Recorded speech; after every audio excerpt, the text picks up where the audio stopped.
welcome back to the WIMP51.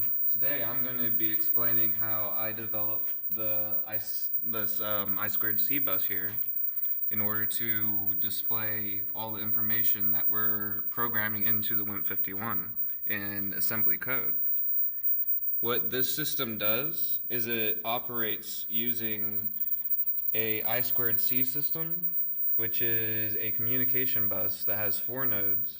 It has a VCC in the ground, and it also has a data line, and it has a control line. And the data and the control line are what are used to essentially grab a hold of the line and write an address. So the address corresponds to one of these 8 LCDs.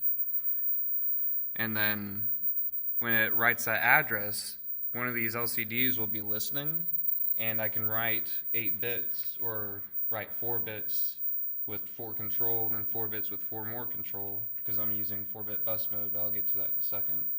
But essentially I'm writing 8 bits for each one of these characters that I'm displaying on the screen.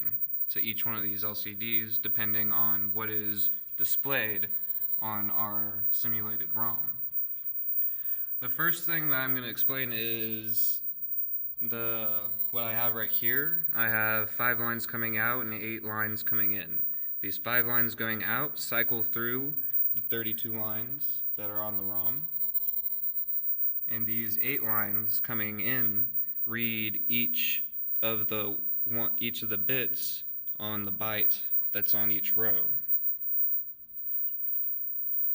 And when I read each of those bytes on this Alt MEGA-32, which is the microprocessor I programmed to run this I2C display, it compares each of those bytes with a lookup table of instructions, and if it matches one of those instructions, it writes that instruction to the corresponding line on that corresponding display. I use what's called a circular technique, where you use modular division to cycle through each of the lines and create a circular loop. You can learn about that probably in like data structures. Then over here on the left I have the 4 nodes that I was talking about, the VCC and ground, and I have my data and my control. What happens is when the microcontroller wants to write to one of these displays, it will grab, that display just went off.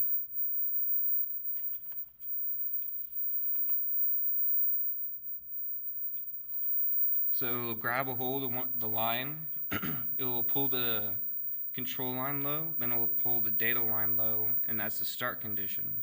And then it uses the control line, it sends a frequency of 100 kilohertz per second, and on that frequency the data writes a 0 or a 1.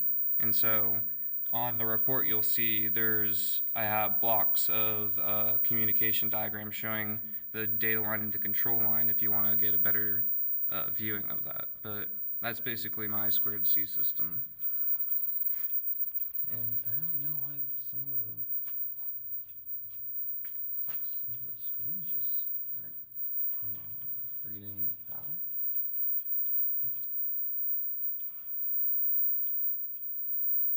Huh? Is that it? Yeah.